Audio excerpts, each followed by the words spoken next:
I, as always, am your host, Richard RJ Eskow, and continuing our Labor Day 2023 coverage. Joining us once again, I always look forward to our conversations, economist, economic historian, and Professor Richard Wolff. He is the host of Economic Update on Free Speech TV. His latest book is The Sickness is the System, and who better to talk about labor on Labor Day with than Richard Wolff. So first of all, welcome back to the program. Thank you, RJ. Very glad to be here.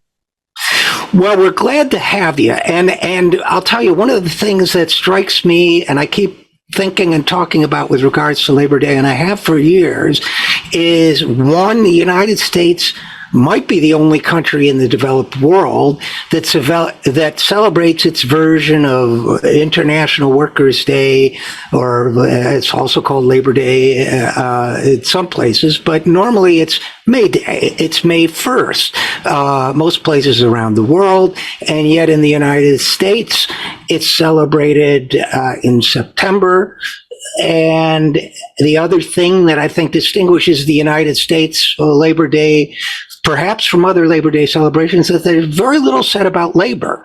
It seems to me we don't commemorate it the way this country commemorates some other holidays, and certainly not in ways that seem to be specific to the idea of working people and their rights and their contributions.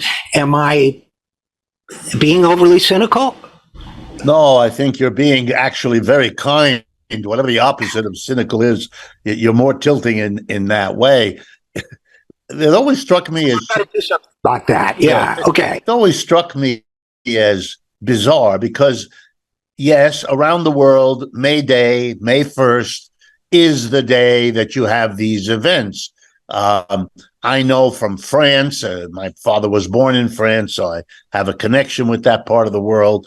It's an enormously important holiday for the labor unions, for socialist, communist, and other working class political parties. They have celebrations. They have parades. I even remember when I was a child here in the United States, where I was born and raised, that there was once upon a time Labor Day parade, a fairly big event in the various communities I lived in, where the unions would get out there and march and talk about what they did and the work that they contributed to the community and so on, most of which are gone. I'm not even aware that there are Labor Day parades. And if they are, well, it's testimony that someone like me, who would be sympathetic, doesn't even know about them. And then here's the ultimate irony. The reason the rest of the world chose Labor Day on May 1st is in memory of and in commemoration of and in honor of something that happened in the United States, namely in Chicago, back toward the last part of the 19th century, I believe 1876 or around there sometime. A demonstration happened in Chicago to win, at that time, for working people, an 8-hour day. The normal length of the working day in the United States at that time was 10 to 12 and even 14 hours a day. And working people could not have a life if they worked that many hours a day, and were fighting all over the country for a reduction of the working day to 8 hours.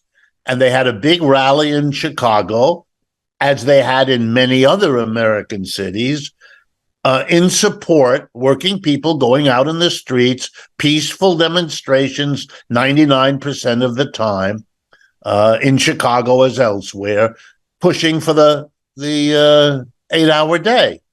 But in this one, somebody, and it was never clear who, shot a gun, or a few guns went off. There was shooting.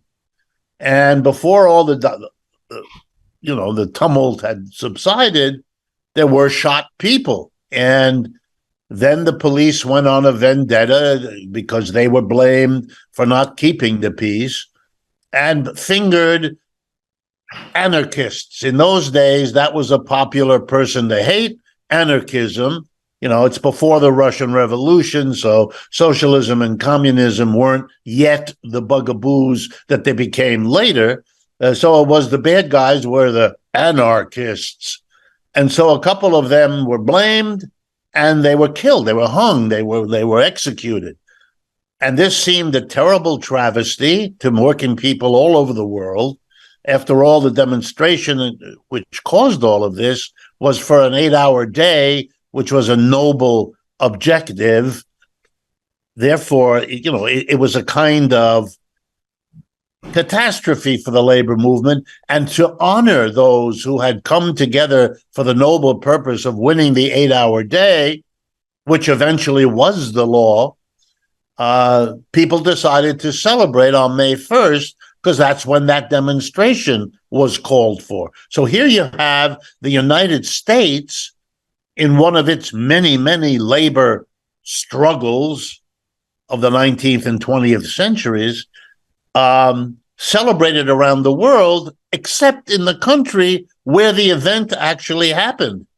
And if people are wondering, yeah, it was during the Cold War, a century after this event, that the Cold War dominated US Congress decided deliberately not to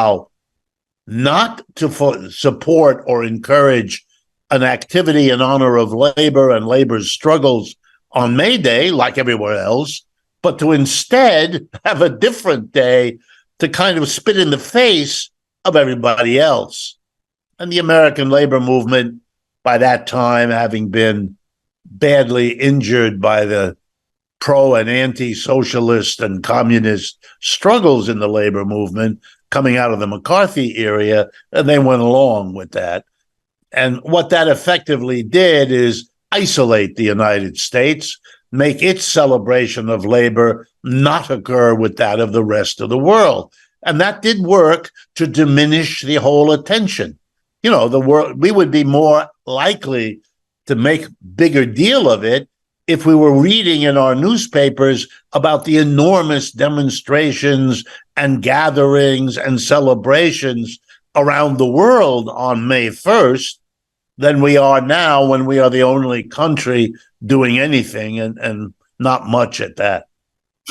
And one is tempted to say, in response to all of that, Richard Wolff, that perhaps the concern here on the part of the people in power deciding not to make it much of a holiday is a fear of what might be called in other circles class consciousness, that if people become aware that I, as a clerical worker, have more in common with a sanitation worker and a factory worker and a cab driver and you go down the list, than I do with the boss at the end of my hall or 3 floors up, that maybe that's a holiday that encourages me to remember that solidarity is a bad idea from their point of view. Does that make sense? Absolutely. And think about how careful and supportive many, many American cities are if there's a proposed activity around an ethnic group. Here in New York City, where I live, we have Puerto Rican Day and we have Jamaican Day, and I could go through, St. Patrick's Day and all the rest of it, where we celebrate either Irish people or Caribbean people or whatever it might be. That's considered noble. It celebrates your identity as an Irish person or a Jamaican person or an African American or whatever it might be. And we do the same, by the way, for athletes. We close the entire city so joggers and runners can have the run of the city to celebrate, well, what? To celebrate running? Running involves many, many fewer people than the labor movement does. I mean, the labor force in this country is measured as 160 million people. No ethnic group has that, with the exception maybe of whites in this country. And, they are presumed not to need it. So labor has needed it. Labor has always needed it. And it tells you something about the ideological aura or atmosphere here in the United States, that this is one kind of identification, one kind of identity politics that is not encouraged, not celebrated, not financially supported, by the way, as all of these others are, some more and some less. But I think there's a special meaning this year, because over the last year, maybe 2 or 3, we have seen a resurgence of the identity of a working person as such, the pride people take in being part of that, the anger they felt when they were given verbal recognition during the pandemic, when we all depended on an army of workers to enable us to get through that difficult time. And the gap between that and the recognition socially we don't get as working people, this has mobilized everybody. I mean, I'm a professor. Graduate students across this country are joining unions, forming unions, fighting collectively for good contracts. Doctors who never did this before are doing it across the country in one medical complex after another. And that's on top of what we've seen with Starbucks or Amazon or all the other. And not only that, we're watching really impressive union victories. What the Teamsters got from the UPS, United Parcel Service, what the auto workers are demanding in Michigan around the building to the strike early in September, that is either going to happen or they're going to have to get a contract way better than what they've gotten in the past, because they also have elected a new leadership that is demanding that. So you put all that together, and we have more reason for a labor celebration of its own renewed strength, of its own renewed recognition of its importance than ever. So there's something poignant if we don't acknowledge and celebrate Labor Day in the way we ought to, which is, in this case, to celebrate the renewed energy, the renewed vigor. Public polling shows that the mass of Americans now support labor more than they have in many decades. So the militancy we see around us has not diminished. It has done the opposite. It has encouraged more and more people to think positively about what a union represents, what it means that labor is organized to push as a unified group for the benefits its people need. And it's one of the few organizations that really can say that it speaks for the majority of the people of this society in a way most other groups you can think of cannot do. So a couple thoughts that first of all, I think your analogy with, first of all, the, various demographic groups and Pride Days and then the day for running resonates for a couple reasons. One, Thomas Frank, the author, a friend of the show, he made a point that really stuck with me because I was staying in Chevy Chase, Maryland at the time, which was that you see all these yard signs in front of liberal houses that say, I don't know if you've seen them, but in this house we believe that everybody is welcome, love is love, all these great, and of course we agree with them, platitudes about, people should love whom they want, people should, it doesn't matter where they come from. Sometimes the signs are in multiple different languages, welcoming immigrants and so on, all of which I heartily embrace. But as Tom Frank points out, none of them say, a person working full time should earn a living wage. There's nothing economic at all, right? These issues that bind us all, that a sick person should be able to get medical care, are totally absent. The severing, which to me is, and I'm sure I've mentioned it in our conversations before, seems to me very recent in our history, the sort of severing of a person's situation demographically from their economic state is, it seems to me, more of division than of unification, perhaps by design. I don't know. And the other thought I had about, it just struck me when you were talking about the fact that all the streets are closed off for these foot races, as you say, that a very small number of people relative to the entire population participate in, and yet it gets this massive support from financial and logistical from the cities and so on.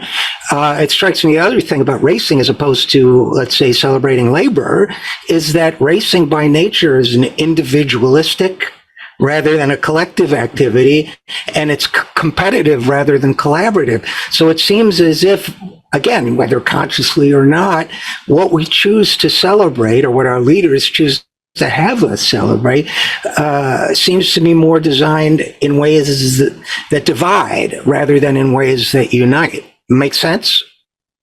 Absolutely. But I wouldn't shy away from taking the next step in the logic of everything you just said.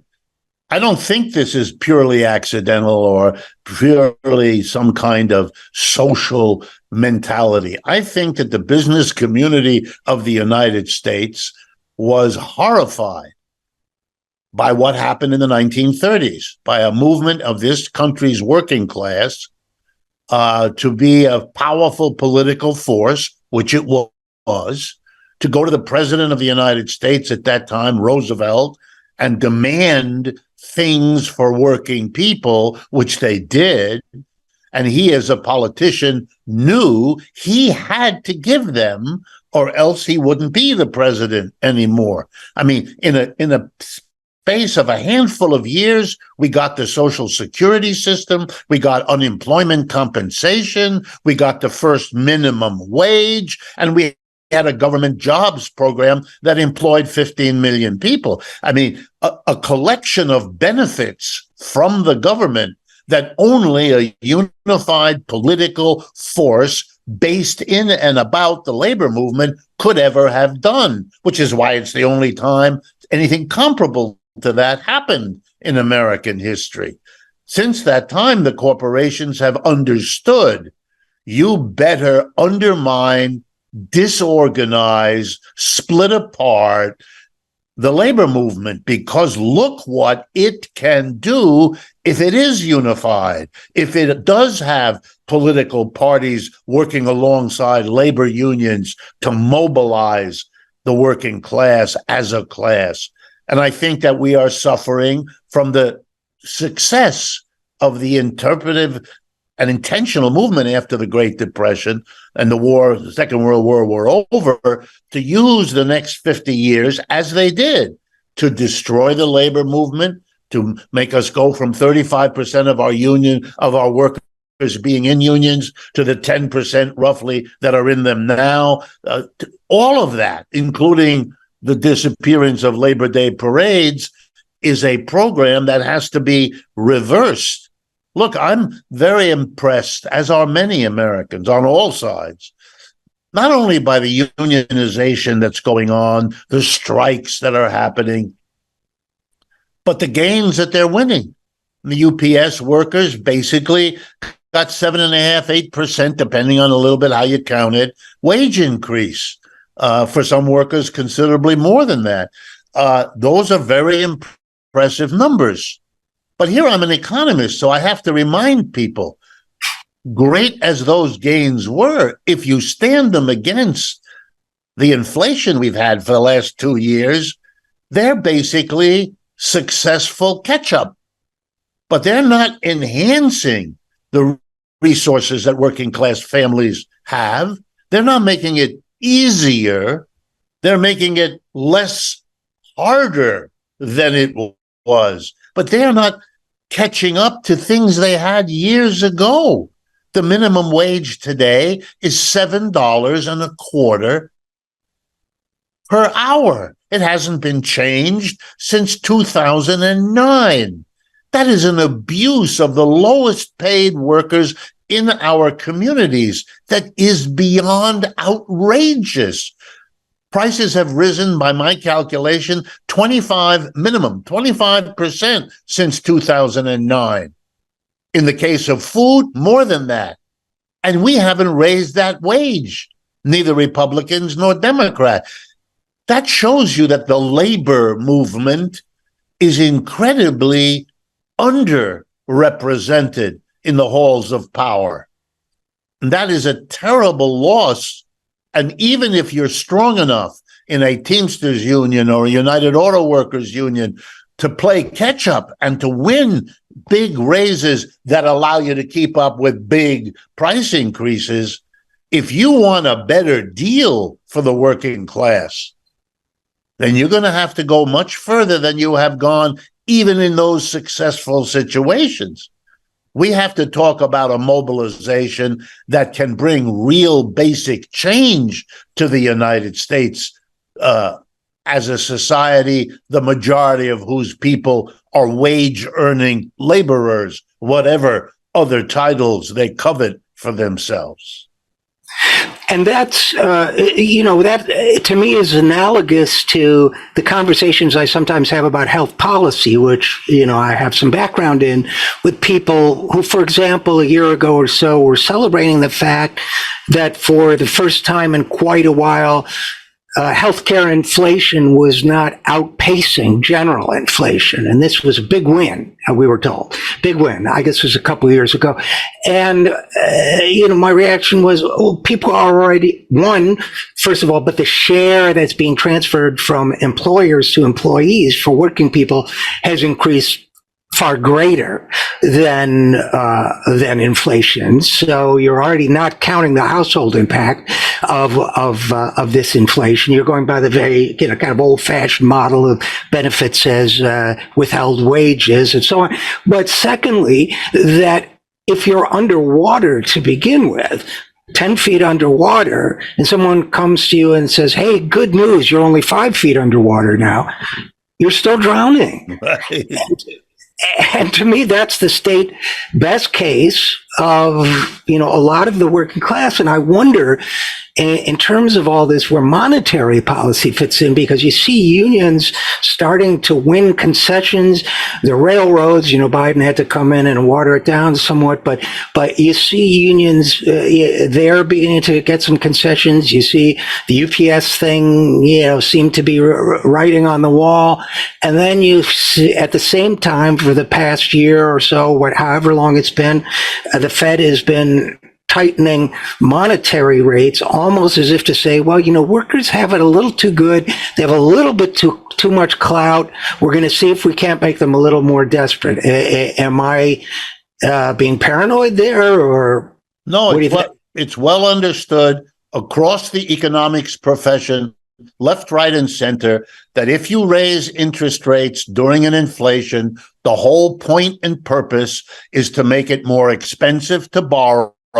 That means many individuals who might have borrowed at a lower rate will borrow less at a higher rate. That means they will be able to afford to buy less. That will force employers to lay off workers since they can't sell as much as they used to. And then we'll have more unemployment, and that will frighten workers who will not press for higher wages. That's contained in every textbook of either labor economics or macroeconomics, and is understood as what's going on. By the way, that's why raising interest rates never was and is not now the only way to deal with an inflation. Price and wage controls are an alternative. They've been used in the United States. They've been used in many other countries. They are available. President Nixon had no problem imposing that in 1971. Roosevelt did in the early 40s a rationing system, which had the same purpose, to avoid an inflation, which it successfully did. So, yeah, this is an assault by the business community on the working class, masqueraded as some neutral policy of controlling the inflation we all say we don't want. That's a game. That's a game of making general and neutral what is a very biased and very partisan attack on the working class. No one should be fooled. If I could add one other thing. Once upon a time, labor unions understood and were not afraid to admit that what they were there to do was get a better deal for the workers from the employer than the workers could get individually. That's why they call it a union. That's why they call what they do collective bargaining rather than individual bargaining. But in the old days, unions went another step further. They sat across from the table of the employer and they said with a grin, you know, if you don't give us a better deal, you and I both know, you employers and we do, that there is another way to organize this factory or this store or this office. We could become a worker co-op in which we, the workers, own and operate this business. You guys are out of the picture. Don't push us beyond where we are willing to go, because our pushback will not just be to raise the wage we get, but it's to change the system, because that's in the end what we need. And in case that sounds bizarre to you, it shouldn't, because that's been the history of the human race. At a certain point, slaves stopped demanding from their employer, give us better food, give us better clothing, give us better housing. No. They looked at the master and they said, if you don't give us these things, we have another option. And here in America, we call that abolition. No more slavery. Right. And, you know, the working class has the same opportunity now that it did back then, and can look forward to the same system change as perhaps being the better way to do what's in the interests of labor. And that is, in effect, a revolution in the working place. And if you don't like that, then maybe you don't like the American Revolution, where, you know, people said, why are we sending you so much of our profit? Now we could talk about the, injustices in the American Revolution. They're plentiful, but the principle, why is this third party and it's now participating in our society collecting from us? It doesn't strike me as that different. And I also wanted to talk a little more about what I think working people, by and large, have yet to recognize, which is the extent of their own power. I think, for example, of what were called the green bands in Brisbane, Australia, in the 1970s, where the local of the, I think, Building and Trade Association, one of the builders, building craftspeople, construction workers and so on. I don't remember exactly, but they said, we're not building any more buildings if you don't stop destroying the green spaces in this city. And furthermore, we're not building any more buildings unless you hire more women, unless you hire more people of color. And this goes way beyond. I mean, there's nothing wrong with asking for more concessions. That's what people do. I mean, people sometimes in the political discourse here try to shame unions for asking for more concessions, but that's what it's all. But they celebrate Trump for the art of the deal. What's the difference? But you also have the power of workers to rewrite the social contract. And it seems to me that offers a lot of promise for the future. I mean, obviously we had legal impediments like Taft-Hartley or whatever, but it seems to me that workers can not only improve their own workplace, but by banding together across workplaces can conceivably change society for the better. Yeah, not only do I agree, but I think there's a political implication that back in the 1930s, what we nowadays call social movements were in many cases absorbed within the socialist and or communist parties. They were the ones fighting, for example, fighting many of the battles against white supremacy or racial discrimination.